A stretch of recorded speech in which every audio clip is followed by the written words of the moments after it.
This is the Fifth Estate Winning Headlines, your media police post. In this segment, we summarize some of the headlines that you might have missed this morning, and we also take a look at the political pieces we call cartoons in this country. Today is the 11th of March 2020, and I am DM. I am JM. And I am GK, and in case you missed the headlines, here they are. In the Star, will 2022 poll be Ruto versus Mudavadi? In the Standard, I trust Raila with BBI, says Uhuru. And in the Daily Nation, the curse of Kenya's vice presidency. Yes. So here we go. Here's something we perhaps had not thought about yet. Ruto versus Mudavadi. Yes. Yep. Well, the Star is telling us that when Uhuru Kenyatta went to watch the Mashemeji football show, The Derby. The Derby. He went with Raila and Mudavadi, and the question that has arisen from this is, are the three planning an alliance ahead of 2022? But that's not the only event that has led to this question. The Star is also telling us that Kenyatta has been quietly sending Mudavadi to places on his behalf, and the two have also made some unexplained appearances together. Yeah. Finally, also, and perhaps with more weight, they're saying that people close to the president believe that Uhuru Kenyatta does not want Raila to run, but he wants Raila to support him in supporting Mudavadi. Yes. You know what? I see a golden opportunity. I spy a golden opportunity for Musalia Mudavadi. Yeah. I see that this is a chance for him to be a Western Bloc kingmaker. I see an opportunity for him to actually... Kingmaker, not king. Kingmaker for now, and then eventually king, if he plays his cards right. I think history has shown that he perhaps always gets let down at the very last crucial moment. However, I see a situation where Gamma as a block is sort of falling apart, but they on the other side are sort of coming together, and perhaps all are looking for a leader. Can they come together for Mudavadi? I think they can. Who is as dull as ditch water, has no gravitas, and history is also showing us that Mudavadi is continually, just before elections, Mudavadi is always being sent by president. Remember, he was reading speeches for Kibaki. And the last time... Did you just call him dull as ditch water? Dull as ditch water. I sure did. Listen, Mudavadi is never the master of his own fate. He's never the captain of his own ship. He's always the pawn in other people's games. Are we not being so harsh? No. It's true. And he has a delusional model of politics where he waits to be anointed, where he waits for Uhuru to fall off, waits for Raila to fall off, waits to be backed by the bureaucracy, waits to be backed by Raila. He's lacking in agency, in self-determination. It's not going to happen. It's not going to happen in the presidential system. Yes, however, that's should where we move to a premiership system? A parliamentary system. Yes, and in particular, a parliamentary system, such as the one that is being suggested by the Speaker of the National Assembly, then he has a chance. Yes, that model can work. So we have Muturi saying that there should be no universal suffrage for the presidential election or the governor. And that these people will be picked through the political parties. I personally don't agree. I feel like Kenyans need to reserve the right to vote for their president, and they need to guard that to vote directly. Fearlessly. I agree when it comes to governors. They should be appointed like CEOs. They should be. But so in that system, you have a situation where if the party decides Musalia is it, then it can work. Then there's a huge chance that it could happen. Absolutely. And then you have your ditchwater prime minister. And remember, he wrote a book for us recently. What's it called? The Passionate About Soaring in the Clouds, something like that. Sounds like a book about aviation. But Mudavadi, history. The thing is, the one thing that stands out for me is what you have said. Is that it appears that he does not have political agency, which is ability to self-determine. Do it yourself. And that is that people who are propping you up and sending you, giving you appointments as part of a coalition, or using you in an alliance that in the end is fake. And then the president later on tells us that it is the dark forces that choose him. He gains some wisdom between now and 2022. I hope he gains I could be wrong. Maybe we'll be talking about President Mudavadi. So we have a three-part criteria that we're going to use to break down the headlines. We're going to ask ourselves, is it topical or speculative? Is it repetitive or groundbreaking? And is it thoughtful or just plain lazy? I quite like it. It gives given us good food for thought. Provocative. Exactly. So we park it in the Standard. I trust Raila with BBI, says Uhuru. So the context of this is that 9 governors from Rift Valley region yesterday visited the president at State House. And the conversation there was how the upcoming BBI rally in Nakuru is going to go, how it is going to be conducted. They've been told to be on their best behavior. And so initially the Nakuru meeting was supposed to be held March 7th or something like that. And then because the Tanga MPs were saying we want Ruto and the president both to attend and not it to be a Raila affair, and they didn't get their way. So it's going to be hosted by Lee Kinyanjui. And I'm assuming the people who've been hosting the BBI rallies up until now. People, you mean Raila? And Uhuru is said to have stressed the importance of inclusion and why the Kalenjin must not isolate themselves from what is going on from BBI conversations. I think the headline states the obvious. We know that Uhuru trusts Raila with the BBI. Yeah, and also we know being president is like running a cemetery. You say things, people don't listen down there. They just, they may not listen to Uhuru. And it may be chaos, who knows. But we'll wait and see. So, what are we doing with this headline? We toss that one. Toss that one. Yes. All right. In the Daily Nation, we have the curse of Kenya's vice president. Yes, and here what we're being given is the tribulations of Kenya's VPs. 2 writers here, John Kamau and David Aduda, do a very good job of recounting the history, the tribulations of Kenya's vice president. They talk at great length about Jaramogi Oginga Odinga as well as Mwai Kibaki. And I'll give just a bit of a story about Kibaki's tribulations. So apparently a plot was hatched in 1985 to hound him out of office. And this is when Moi was consolidating power and getting rid of all these Mount Kenya mafia. And, Kiambu mafia. Precisely. That he had been so beholden to. So Moi contracted Elijah Mwangale, a minister from Western Province, for this job. And Mwangale's mission was to work with Waruru Kanja as well as other politicians from Nyeri to try and demean Kibaki and diminish him there. And so they crafted what was a believable narrative, that Kibaki was not vice president for Kenya. He was vice president only for Nyeri. Because unlike Moi, he didn't serve the rest of the country per se. And it gained currency because he was actually an introverted kind of person, very intellectual. And that inspired rebellion from Nyeri leaders towards him. And Kibaki, the story says, got fed up one day and he got up on a podium and called Mwangale a political tourist, which is a term that ended up gaining currency. So for a while... That is Tanga. Yes. Political tourist. Isn't it interesting that the VP then, the DP then, was being accused of not being Tanga enough. Exactly. And the DP now is being accused of Tanga. You're touring too much. Absolutely. Too much. Absolutely. And so the story dies down and Moi's hatchetmen then back down. But came again another plot now in 1988. And this time the provincial administration, also known as the system then, was contracted. And in the Mololongo elections of that year, the mission was to declare Kibaki loser of the Othaya seat. But he took them on and he said even rigging requires some level of intelligence. Eventually he ended up retaining his seat.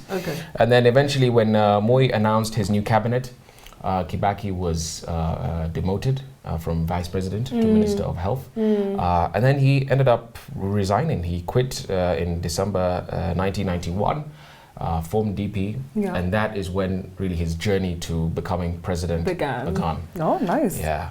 Very interesting stories. And even there's also very interesting story of Jaramogi Odinga, so I encourage you to read that. Why is the Daily Nation running this story? I wonder. Because as a tribute to William Ruto, saying that that position is cursed, I suppose. And it's interesting because some vice presidents have taken on a very adversarial head-on way to the top. They want to show you that we're here, we're not going anywhere, I deserve to be here. And some, like Kibaki, sort of did a dance. Absolutely. They knew when to play their part and they knew when to go head on. And I think that's the secret, right? In not being overly ambitious, yet not being too under ambitious Yeah, also. yeah. So just walking a very fine line. Interesting. Yeah. Interesting stuff. So do Good we give headline. it to the Star or to the Nation? For the first time in a long time, I think the Star has given us a very captivating headline. There you go. So we can toss the Daily Nation. Well, I disagree, but you know what? Democracy wins. Just, democracy wins.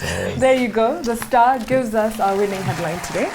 And onto the political pieces that we call cartoons in this country, where we also have a 3-part criteria that we use. We ask ourselves, is it humorous or dry? Is it satirical or pessimistic? And is it effective or just plain lazy? Yes.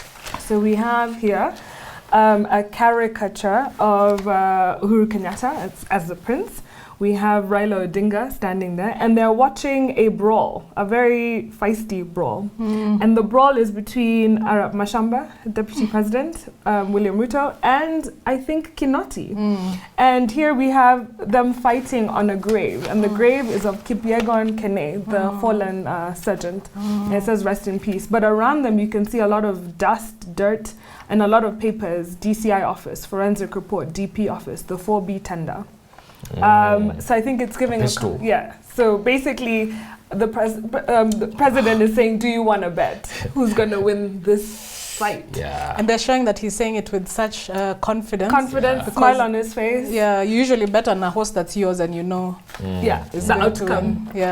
Or you're assured of the outcome. Interesting. It's very grave. Yeah. It's very grave, very macabre. But I suppose deep messages have to be conveyed very strongly, and Gado has managed to do that. Yeah. He has.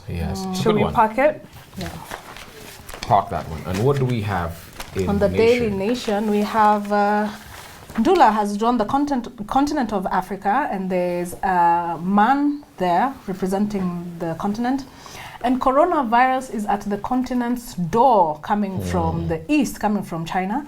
And the man is pushing back the door, trying to not let corona in. And he's holding a first aid box, I think a commentary to the weak medical institutions that we have as a continent. And the line there is, myth, Africans are not contracting coronavirus. Interesting. Numbers show that we are not. We only have 3 cases. 3 cases in the continent, and I think they came with Wazungu. I think this is quite a pessimistic one, because as we were saying last week, I think it is, that actually the best prepared countries right now are the African countries. And that's because we've been exposed to Ebola, so we know what measures to take, particularly along the west coast of Africa. All those countries, they've got a really good idea of how to contain corona. But are we disciplined as Africans? That is my problem. I think we are. Look, Ebola is almost dying off, and that discipline, people in DRC have not been shaking hands for the last 4 years or something like that. They've been they've been fist bumping and what have you. They haven't been eating wild animals. Very disciplined. So I think we can do it. But also we probably have a very superior genetic makeup, which does not allow us to contract. Amen. Amen. Could be. On the Star, still on coronavirus, we have a pizza. Yeah. But the toppings on the pizza are the COVID-19 virus. Instead of salami, we have virus. Yes. I was looking. Okay, go ahead. It says Italy's extra large problem at a glance. Is it whetting your appetite for lunch? No, actually, it's not. I was looking forward to having pizza tonight. But the whole country, whole of Italy, 16 million people. My appetite. 60 million people are under lockdown. Quarantine. Yeah. So stay safe, people. I think we'll give it to Gado. Give it to Gado? Yeah. Obviously. I mean, Gado gives us our winning cartoon. Yeah. What is our final thought?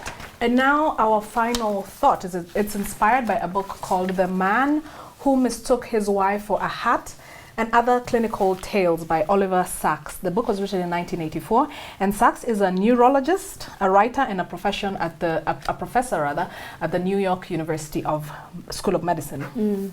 So this book explores the fascinating effects of brain damage on our perception, our capabilities, our personality, our behavior. And it does this by examining some of the world's most interesting and bizarre psychological and neurological cases. It determines, so our brain makes us who we are, as we know. It determines how we think, who we are, and what we remember.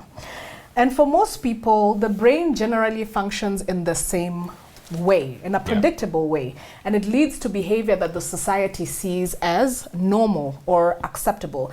However, some individuals' brains don't function as they should. Or they should. It should, and it could be due to injury, illness, or even genetics or accidents. So brains can become damaged and begin to malfunction as a result of that. And when this happens, it affects the behavior, memory, and even the ability to just do day-to-day things. But people with brain damage can also achieve really remarkable things, as we will see later on. One of the examples, the general examples in the book that the book gives, is about a man who mistook his wife for a hat, and that is where it gets its title. So this man, because of his brain damage, the man would mistake one thing for another. For instances, remember parking meters? They used to be in Nairobi. So the guy would walk down the street and look at the parking meters and mistake them for children at play. So he'd walk down the street and pat them on their heads. So this same man also mistook his wife's head for a hat. His brain would perceive his wife's head for a hat. So you can imagine the kind of commotion it would cause every time he'd try to wear the hat. Oh my goodness. That's so interesting. goodness. Wearing your wife as a hat. So I looked at part 3 of the book. And part 3 of the book, he discusses conditions that alter your perception or imagination, or how your brain can transport you to another place. Sometimes through your dreams, sometimes through hallucinations and things like that. It's the shortest part of the book. But it's also the most important in terms of showing us that the disorder doesn't have to be a bad thing. It's not something wrong. That under certain conditions, a mental disorder can be a gift. So it's often suggested that some of the greatest creative geniuses in history have had neurological imbalances or abnormalities of some kind, right? And so he gives us an example of a composer called Dmitri, let me get this right, Shostakovich. And he was regarded as one of the key composers of the 20th century. And his success, it was said, came from a metal splinter that had gone into his brain from a fragment of a bombshell. And it went into the temporal horn of the brain's left ventricle. And so Dimitri claimed that he could hear music in his head whenever he tilted his head to one side. And that's what helped him compose things. So he was able to control, in this sense, his musical hallucinations. So had he not had the splinter, he would probably be hearing that musical hallucination the whole time. But because of the splinter, when he did like a ding, tilt, he could hear something and he would write it down. And he went on to become really great. And so in the later in the chapter, he describes musical epilepsy through another lady called Mrs. O.C. So Mrs. O.C. one day wakes up to the sound of loud music in her head.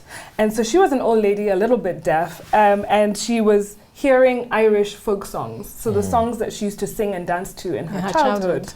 And so when she woke up, the music was still playing. She's like, I must still be dreaming, she thought, but then I'm still up, something doesn't add up. So she assumed that someone had left the radio on. So she went around her house looking for the radio to switch it off, but found that the radio is off. Meanwhile, Irish folk songs still playing in her head. So then she thought, it must be the dental filling in my tooth, because back in the day, apparently they used to catch the broadcast. Stray broadcast. Stray broadcast. Imagine Hot 96 playing on your tooth. And so she's still hearing it, and no, she goes to the dentist, nothing of the sort. So she goes to an ear, nose, and throat specialist. And the guy is like, normally I would deal with buzzing or some kind of humming in your ear. Ringing, So I think it's something to do with your mind.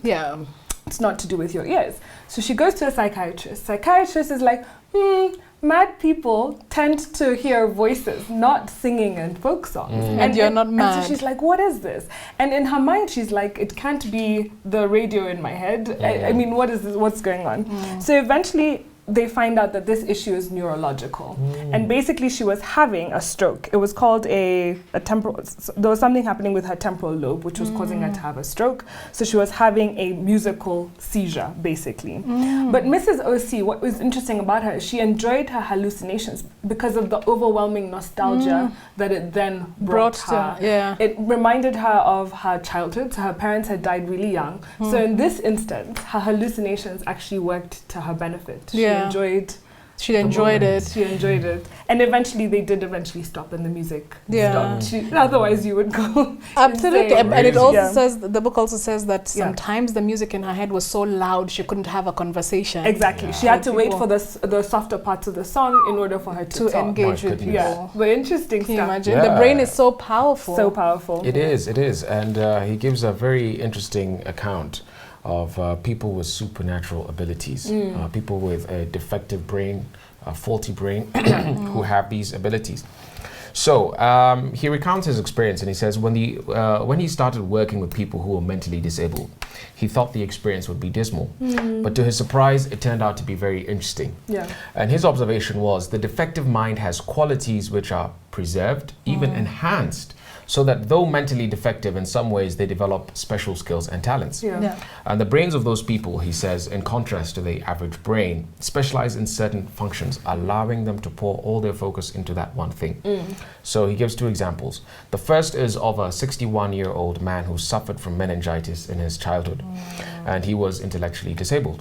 So despite having only rudimentary education, he had the ability to remember over 2,000 operas. Wow. You could ask him about the singers, the stage designs and costumes of every single one of those performances, and he would answer without difficulty.